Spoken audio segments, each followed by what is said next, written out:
Hello lovely Lego addicts, I hope you're doing super well. I am here today with a very special review. It is a Bricklink set, and now for those of you that are quite hardcore Lego fans and follow all the Lego news, you will know about the Bricklink Designer Program. But if you don't, I'm just going to break it down really quickly before I get comments about, oh my god, where can I buy this set? So, this set has been part of the Bricklink Designer Program. It is the first round of sets that has been released. So the Bricklink Designer Program is basically a collection of invited designers who have done a Lego idea set that hasn't been approved and have been invited by Bricklink to try again, but in a crowdfund scenario where people can basically vote on their favorite sets, where these sets that the designers have done are test built by themselves and developed into a crowdfund process that comes in 3 rounds. This is part of the first round that released in July last year, I believe, and it basically got a lot of votes.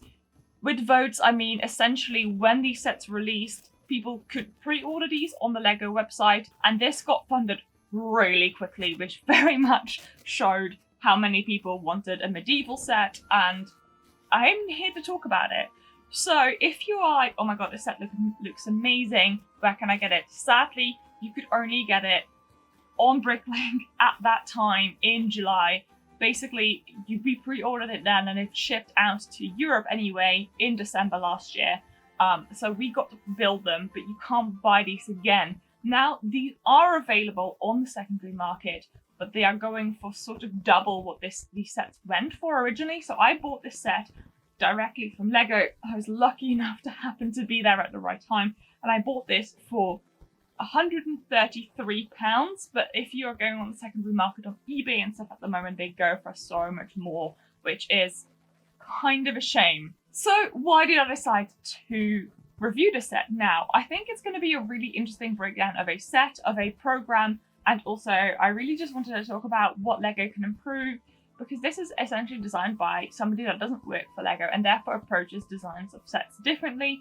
And I really just wanted to talk about it because it's a really cool set, it's really unusual, and I definitely think it's worth debating this. And also, there is still going to be a 3rd round of Bricklink Designer sets that will be releasing in Q3, I believe. I may be wrong on that. I will put the date and the link below. There's still going to be a 3rd round of the Bricklink Designer Program. It doesn't include a castle, but it does include some other really cool sets. So if you are interested in this concept of the Bricklink Designer Program, you should 100% check out that round when that is released, because there are some fantastic sets to be getting there. So let's get on with the review, shall we? I've had this for a little while, but I've been super worried about breaking the seal on it, because this set came in a beautiful, unique Bricklink box, very much in the ideas style. See my medieval update video part 1 if you want to see what the unboxing process was like. I'll link it in a card. And it comes with a beautiful shiny seal that you have to break in order to open it, and it's really painful because it's a shiny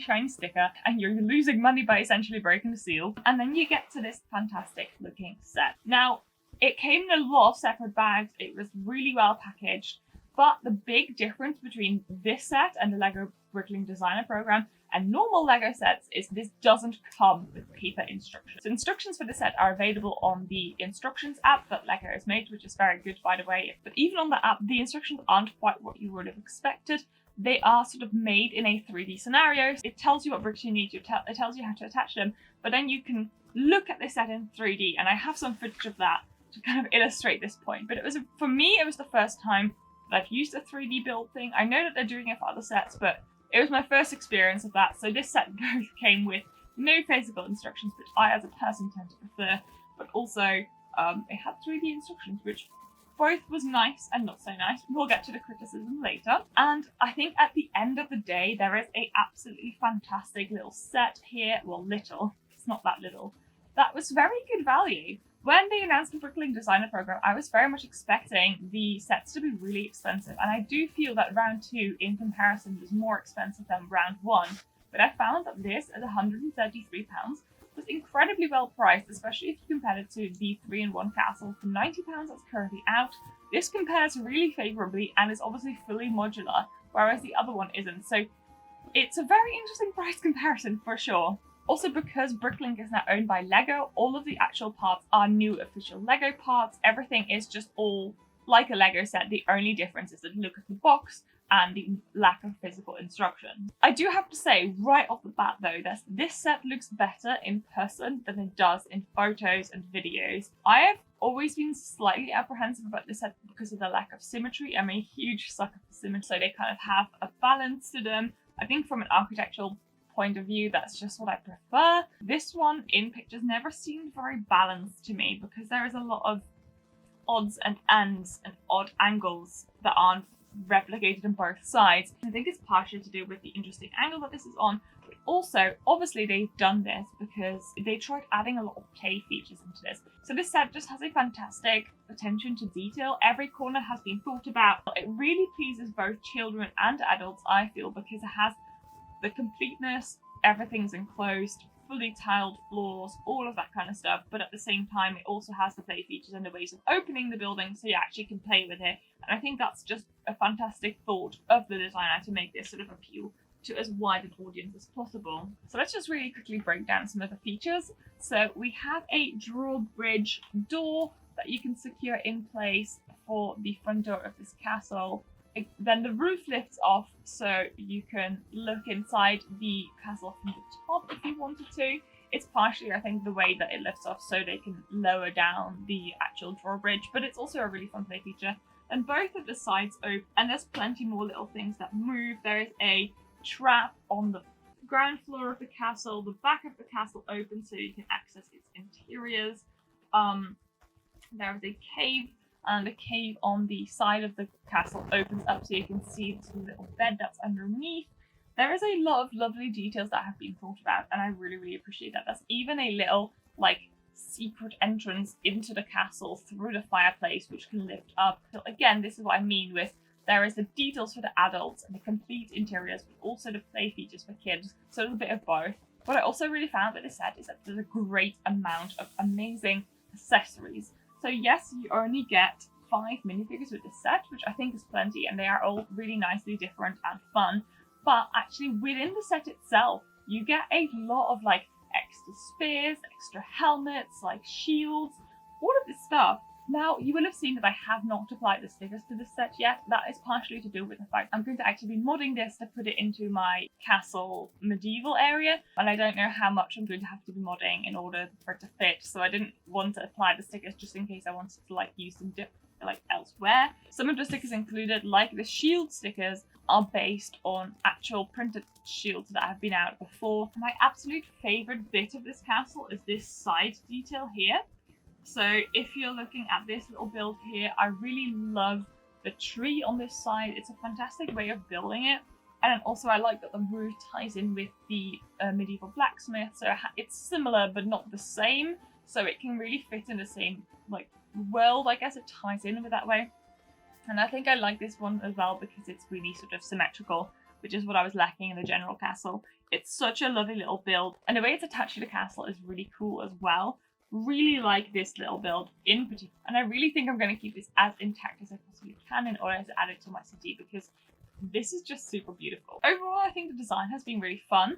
It was really interesting to build this using this 3D app because occasionally you can tell there was just a few bits that didn't quite work super smoothly, but there was also a lot of really interesting techniques that I haven't really seen Lego use a lot.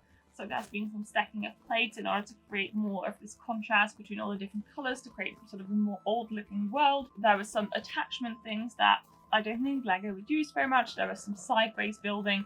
There was a really nice amount of techniques used in this set in order to create sort of the cohesive look and also the nice angles and unique look of this set to make it look more medieval because they could have very much easily have built upwards only. What I did find though, and that's my first bit of serious criticism, when I was using the instructions on the app, there was definitely a few errors. So I'm totally aware that some of these may be myself finding, like not finding the right thing or maybe overlooking something. So I want to put that thing there, but there was definitely some errors. For example, there was a whole bag that I ended up having sitting on the side, even though I had to open it up. I actually ended up not using most of those parts until I had to do the drawbridge. There was a few moments where essentially the steps didn't quite use the same bricks. At one point, it said I had to open a next bag, but actually the step next after that opening of the next bag was still using parts of the old bag that I had left over, and then it went to the new bag, so obviously that slide was like one step too soon. There was just a few minor errors that I feel like if Lego had done one more review of the instructions and somebody made notes of things that weren't quite correct based on what is in bags, it could have been just that level of perfect that Lego tends to be. So that was one definite difference that I noticed. There was more of the slight errors that I spotted, which I haven't had a lot in actual Lego sets. In actual fact, I have never had that at all, but I know some people have had some wrong bricks in bags occasionally. With this one, I just noticed that there was a few times where things didn't quite work. It never actually stopped me enjoying the build. There was just some moments where I was like, it would have been really nice if somebody had ever checked this just one more time to make sure it was perfect. My other slight dislike about this set is possibly the blue and green used. I would have much preferred that to have been just an actual Lego color blue rather than this sort of medium blue, dark azure. I don't know which one it is exactly, but it's very bright. Because the castle itself is quite a grown-up sort of build and quite adult-oriented set, the blue makes it just slightly childish. I feel like that could have done better with maybe a dark blue. Yeah, sort of like a different color blue. I don't know if this decision for this color was made based on parts availability and cost, but it's still a very main thing that I noticed. And because obviously when you start building the set, you start using a lot of that blue straight away. It does dim it down over time when you add more details, but it feels really bright to start with, and that's definitely something that I've been concerned about in the past. I think for the price that I paid for this set was hugely worth it. £132 is fantastic value. Now, I don't know if I would say it's worth it if you're buying this on the secondary market, because I think paying double that seems a little bit silly. I feel like because all of these parts are indeed available and you have these instructions available on the app, you could definitely part this out instead, or just get the pieces or the bits that you want from it instead. I don't know exactly how much it costs to part it out, because obviously it hugely depends where you're based and like what country you're in and how much stores have in stock. But overall, I think for the price it cost me and it cost in the program, it was really worth it. Secondary, that kind of puts a little bit of a question mark on it. And I think this is sort of partially the problem that this program has had, because there is a certain collectability to these sets and they're like a limited edition. There's only 10,000 of them. They have all these connotation to collectors where they're quite prone to go to collectors who keep them new in box, and therefore their price becomes quite crazy on the secondary market, and I personally don't really like that. I know that's kind of what happens with modulars as well, but at least they will have been on the shelves for like a year or two, rather with this one, which is obviously, because this was in the first round, what happened when this was actually released, this sold out in 10 minutes worldwide, which was an insane thing and was not expected by the Lego Group or the Bricklink Designer Program, and actually made them change some of the rules of how many you could buy in one go and all of that stuff. But they couldn't really do that retrospectively because some people obviously had bought them. They can't really like cancel your order. That's not fair either. So there was definitely some scalpers waiting for the set to come out in order to like make a lot of money on the secondary market. This has been such a joy to build, even though it didn't always go as smoothly as I would like to. It was really, really nice to just be able to see this build next to a Lego set, because they're just slightly different and you can definitely feel that they're different builds when you're working on the set. So if you have this coming, because I know you guys in the US are yet to receive yours, you probably are going to be really excited and they're so much fun to build. Don't be tempted to keep them sealed. Honestly, this is a set to be enjoyed, to be built, and to be displayed, because this set looks fantastic on a shelf from any angle. And as I said, it looks better in real life than it does in pictures. So this is really like a set to be enjoyed. I know a lot of you have been super excited, and it's part of the reason, as well as the blacksmith, that I've started my own medieval layout, because I love medieval stuff, so I just had to start one when I had my blacksmith and this coming. They are quite large, and when I finished building the set, it was way bigger than I thought it was going to be. But overall, I've really, really enjoyed the build, and I'm really looking forward to mocking this into my own layout to make sure that it actually fits. I hope you enjoyed this review. I am actually really, really interested to get 3-in-1 Castle eventually when I can get it on a discount, because I would really like to compare that castle to what I thought of this one to see how they stack up, even though obviously I know the castle is about £40 cheaper than this one. It'd be interesting to see how they stack up and how they feel when building. I have also got a set from the second round of the Bricklink Designer Program. I've got the windmill coming. I think they say that they ship in Q3 of 2022, so that should be coming soon as well. I'm planning on putting that in my medieval layout as well. That is a slightly less whole set than this one is, but it was the same price.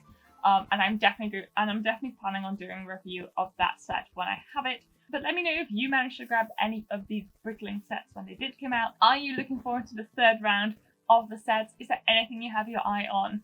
And yeah, let me know if this was useful to you. If you have any further questions on this set, do let me know. I'm really happy to help. I'm obviously aware that when I'm covering these sets, I'm just doing a general chat about like my own experiences. Maybe there's something that I haven't covered that you really want to know. Please do let me know. Happy to answer questions in the comments. If you like this and vlog content, don't forget to subscribe. I do a lot of city update videos and just live streams and all that kind of stuff. There are so many projects I'm working on in the city and my Lego room. Very soon there will be some Harry Potter sets coming out as well, so I'm hoping to do some more Harry Potter projects again, because it's been a long time since I've been able to work on my Harry Potter layout. So that is all coming up. So as I said, don't forget to like and subscribe, hit the bell. And if you want to support this channel, don't forget to become a member. There's a link in the description down below, as well as if you're on a desktop, there's a join button. You members really keep this channel growing. I really, really appreciate it. I couldn't do it without you. Genuinely the most. Thank you so very much. And I hope you have a fantastic rest of your day. Thank you so very much for your support. And I will see you in the next one, guys. Bye! What am I doing? What am I doing? Alright then. You have been reviewed. Thank you for part.